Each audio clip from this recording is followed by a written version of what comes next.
Et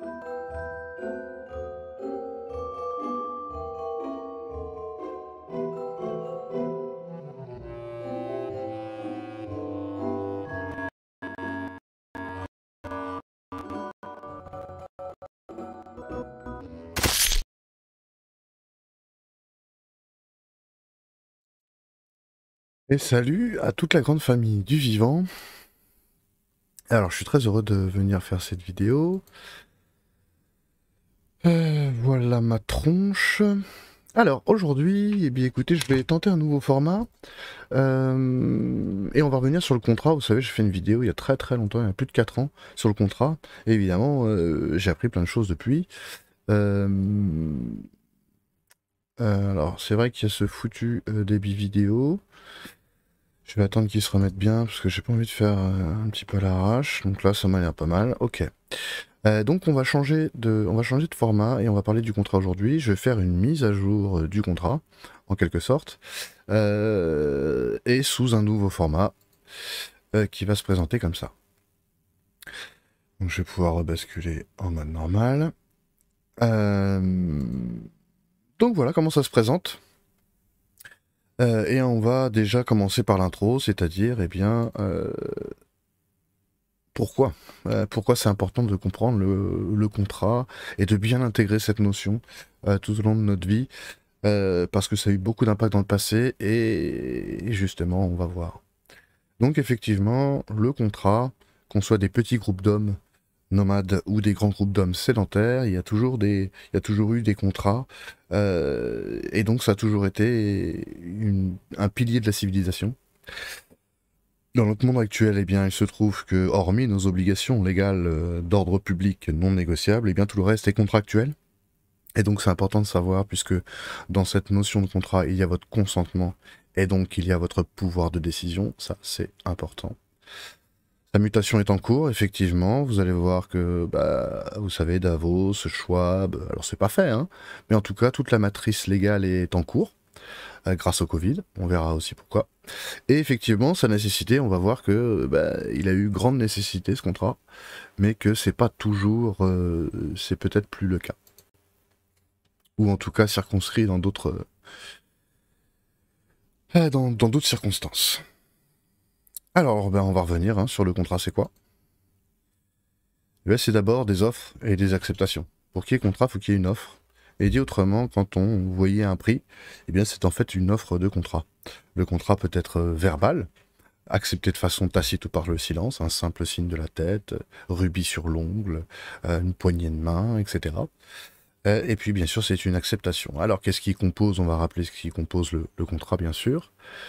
C'est d'abord la volonté entre deux êtres humains, ou deux personnes, ça dépend le statut par lequel vous contractez, bien que vous savez que c'est notre personnalité juridique, notre capacité à être titulaire de droits et d'obligations, qui possède cette capacité de contracter. Néanmoins, il faut une volonté. Dit autrement, on ne peut pas vous contraindre à signer un contrat. Ça, c'est la première des choses. Ensuite, ce contrat, il est composé de, effectivement, d'abord une volonté de faire une affaire, mais ensuite de consentir à faire l'affaire, et donc consentir aux obligations, à l'obligation de faire ou de ne pas faire, l'obligation pouvant être une dette, bien sûr. Et si vous n'honorez pas vos obligations, alors émerge la sanction. Et donc vous comprenez que quand vous avez la volonté de contracter, vous avez déjà aussi une volonté de vous mettre sous une sanction et une volonté d'obligation. Et que la sanction émerge de l'obligation et que l'obligation émerge du consentement. Et bien sûr, tout ça, alors, avant que ça soit matérialisé un peu plus tard, donc, quand ça sera matérialisé par le papier, la signature, etc., ça pouvait être tout simplement une représentation commune entre deux êtres humains ou un petit groupe de nomades ou même des grands. Voilà, c'est des contrats qui peuvent être tacites pour deux individus, tout comme ça peut l'être pour toute la cité, etc. Et donc oui, effectivement, au commencement était le verbe, puisque les contrats étaient essentiellement verbaux quand nous sommes des petits groupes d'hommes, ou même des grands groupes d'hommes sans réel papier ou écriture. Alors on a les traces des tables de compte, des tablettes de compte des Sumériens, et puis bien sûr avec le droit romain, qui est le ius scriptum, le droit écrit, bien effectivement on a eu la matérialisation du contrat par écrit, avec différentes façons de matérialiser son consentement, comme la signature par exemple. Par contre, qu'est-ce que ça nous dit le contrat? C'est que dans des groupes d'hommes, qu'ils soient grands ou petits, nomades ou sédentaires, il y a des interactions. Évidemment, leur nombre change. Leur nombre change. Et que le fait de pouvoir faire des offres et accepter, eh bien ça augmente ces interactions, ce type d'interaction en tout cas, ces types d'interactions, et donc ça augmente la collaboration, et que la collaboration a toujours été un gage de survie, et que matériellement, mathématiquement, quand on augmente un type d'interaction pour tout un groupe, eh bien on complexifie les interactions et les échanges, et la collaboration. Alors si, désolé, j'aurais pu revenir sur ce que nous dit Bergson, parce qu'effectivement c'est... oula, il bug un peu, le PC il est en surcharge. Donc, dans toute l'étendue du vivant du règne animal, de l'étendue du règne animal, pardonnez-moi, la conscience apparaît comme proportionnelle à la puissance de choix dont l'être vivant dispose. Et effectivement, le contrat c'est le consentement, et le consentement c'est votre pouvoir de décision, et c'est aussi votre puissance de choix, qui a des conséquences sur vous-même, indirectement sur les autres, le vivant, le monde de manière générale. Et puis effectivement, il y a eu le grand apport du papier, qui nous a suivis jusqu'à aujourd'hui et qui est en train de changer. Le contrat écrit, comme on a l'habitude de le voir, effectivement, permettait d'établir clairement bien, les obligations de faire ou de ne pas faire, les sanctions, et surtout d'avoir une preuve pour une force obligataire, la force obligataire du contrat, qui fait qu'effectivement on est beaucoup plus sensible, on est beaucoup plus sensiblement amené à faire ses obligations que quand on n'a pas de force obligataire. Effectivement, là on a une justice, ou tout au moins une autorité, auquel faire prévaloir ce titre, qui est en fait la preuve des deux contractants, co-contractants. Et donc effectivement, ça a amené au titre, comme on l'a vu, aux obligations, à la mesure du temps. Dès les Sumériens, on a divisé le temps par 60. Il nous fallait une mesure du temps, puisque le temps juridique en droit privé nous dit que le temps ne s'écoule pas en dehors du commerce.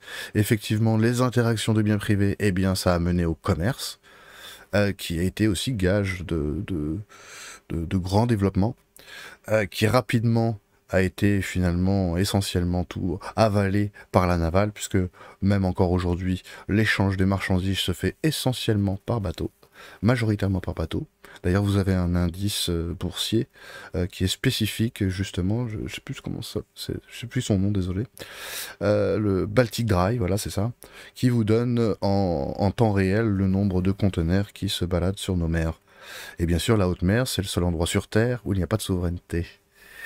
Et bien sûr, les assurances, bien sûr, avec le commerce, les assurances, beaucoup de nos droits actuels sont liés, qu'on le veuille ou non, à la navale. Et évidemment, vous avez vu l'identité, effectivement, c'est un des changements, puisque notre identité, c'est aussi notre personnalité juridique et donc notre capacité à contracter, eh bien, elle est centrale. Tout le système, de toute façon, est basé sur cette identité. Et effectivement, il est en mutation, parce qu'on nous parle du grand reset et qu'on a déjà mis en place via le Covid. Donc c'est pas juste une théorie ou ni juste un bouquin, c'est concrètement, réellement dans le domaine légal. On a fait des apports, on vient de créer des précédents avec le Covid qui vont tous dans le sens d'une identité numérique. Et comme je vous le disais, l'identité numérique veut dire capacité à contracter. Et donc, effectivement, tout ça c'est en mutation, puisqu'on va redevenir sujet de droit, partout. Partout, on va redevenir sujet de droit, que ce soit sur Internet, dans le virtuel ou pas, ou même dans le monde réel. Et que ce business 4.0, ce que nous parle le Schwab, le grand reset, il a toutes ses constituantes. Il lui faut tout ça pour avoir un business 4.0 efficient. Il lui faut son identité numérique. Et ça, je l'ai vu. Évidemment qu'on savait qu'ils allaient vers ça, mais avec le Covid, avec la loi Avia, avec les auto-attestations, avec le pass sanitaire, le pass vaccinal, avec l'impunité sur Internet, avec Samuel Paty, avec la donnée personnalisée et géolocalisée via Tous Anti-Covid ou Stop Covid.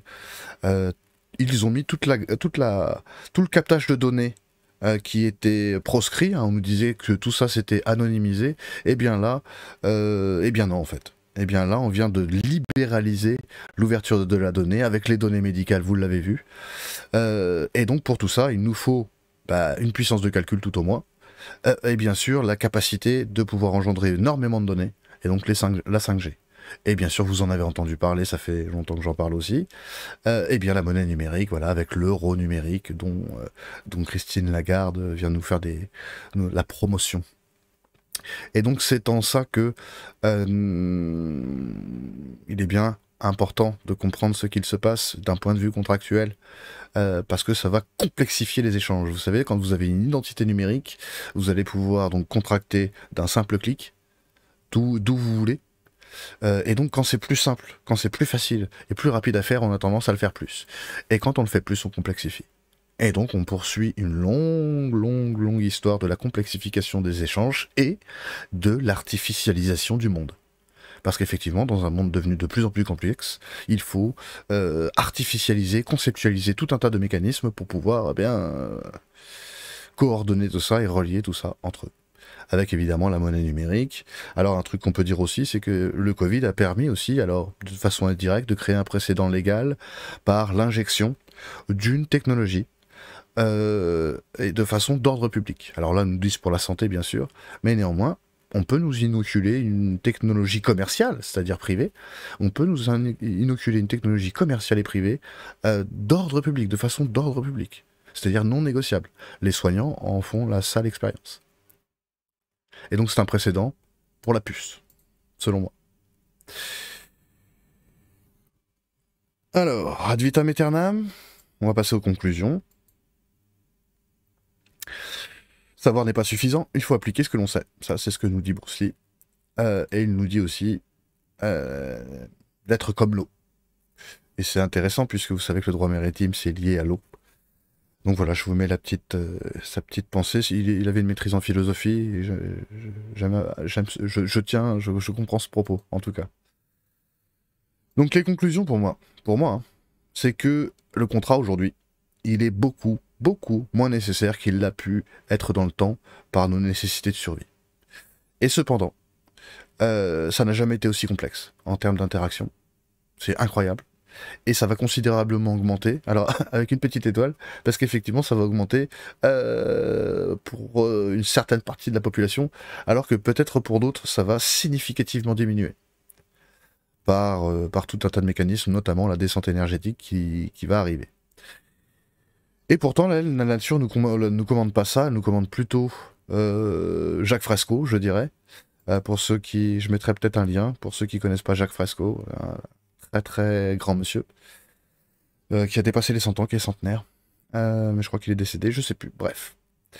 Ce que nous commande la nature, elle, c'est plutôt de décomplexifier les interactions qui sont inutiles à la survie. Et aujourd'hui, il y a plein de trucs qu'on fait qu'on n'en a plus besoin de la survie. Et donc du coup, on devrait plutôt la décomplexifier pour avoir un impact plus modéré, avoir une consommation d'énergie par personne, enfin par être humain en moyenne et par an qui diminue.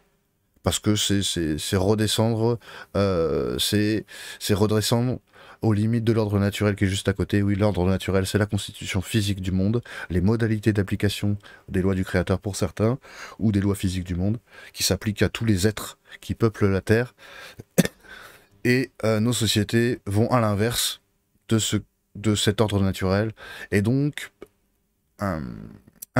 incrustent dans ce système les inégalités, les disparités, la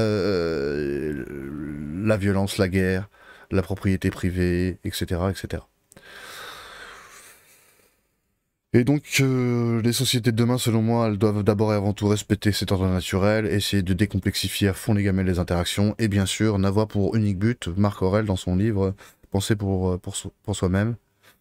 Il vous dit qu'est-ce que les seules choses qui ont vraiment de l'importance dans le monde, il y en a deux, c'est le bien commun et la justice. Donc on parle exactement de ça, et effectivement je pense qu'il faut tous se ressentir sur notre bien commun, parce que ça remettrait du sens aussi pour nous, puisqu'on a besoin de sens, on est dans une société, on s'est suradapté à une société qui n'a qu'un sens qui est celui de l'argent, et nous avons besoin de récupérer notre sens, c'est pour ça qu'on a des comportements tout à fait étranges. Et derrière ça, eh bien effectivement, l'être humain il apporte parce qu'il est dans la société. Il apporte juste ce qu'il est, juste parce que je communique avec les gens, j'apporte. Et donc on doit avoir ce statut qui transpire de nos institutions. Et si, peu importe comment vous le tournez dans votre sens, ce statut, quand vous le définissez, eh bien il s'étend à tout le règne du vivant. Parce que le vivant aussi apporte. C'est pas un décor. Hein. Et donc juste parce que le vivant est là, il apporte. Parce qu'on peut l'observer, parce qu'il a le mouvement, et toutes les choses que le mouvement implique, il nous fait donc prendre conscience. On prend conscience avec le vivant. Et on se définit. Et donc, eh bien, tout le vivant devra avoir ce statut. Et donc, ça veut dire que le vivant deviendra sacré. Il va s'extirper De toute façon, on n'aura pas le choix de le faire. Hein. Il va s'extirper de la marchandisation. Et il va être mutualisé, c'est-à-dire que, eh bien, tout ce qui va nous permettre de rester vivants, nous, les êtres humains, en tant qu'humanité, va être mutualisé sous un même statut. Et donc, tout ce qui nous permet de rester vivant, de l'air, manger, boire, se protéger de la souffrance, du stress, se vêtir, se chauffer, se nourrir, etc., etc., tout ça, ça sera la même interaction. Et donc, on va, par la même occasion, décomplexifier les interactions et ne plus avoir à survivre, en tout cas à payer pour survivre. Ça, c'est une évidence pour toute espèce consciente, comme la nôtre. Et bien sûr, hein, donc, derrière, il y a tout le statut du vivant qui devient sacré et qui change considérablement l'organisation sociale de nos sociétés, et économique également. Et on voit que du coup, eh bien, tout ce qui a fondé les sociétés, qui fut nécessaire à une époque, aujourd'hui, ne l'est tout simplement plus. Et il nous dessert même. Il nous dessert, puisque vous voyez que on a tellement détruit la planète qu'aujourd'hui on essaye ou en tout cas on fait croire qu'on essaye de la sauver, etc. Et tout le blabla, mais néanmoins on est contraint par l'argent, puisque dans notre société c'est le profit qui compte, rien ne naît sans profit, et bien on essaye de faire des profits sur sauver la planète, et c'est bien drôle. Alors qu'il suffirait soit d'enlever l'argent, soit d'enlever les prix de tout ce qui permet aux êtres humains et aux vivants de manière générale d'être restaurés, ça débriderait totalement nos moyens d'action. Voilà, alors j'espère que ce format vous a plu. Effectivement, moi il me sert beaucoup à moi, hein, puisque du coup ça m'évite ça m'évite de bugger et de pouvoir dire de façon assez courte, vous voyez, on est à 17 minutes, pouvoir dire de façon assez courte mais relativement complète. Et voilà, alors dites-moi si vous trouvez que l'apport est significatif ou c'est juste un joujou qui finalement n'a pas réellement d'intérêt à part pour moi, que je pourrais mettre en doublette pour être sûr de pas me planter. Voilà, c'est une sorte de plan interactif.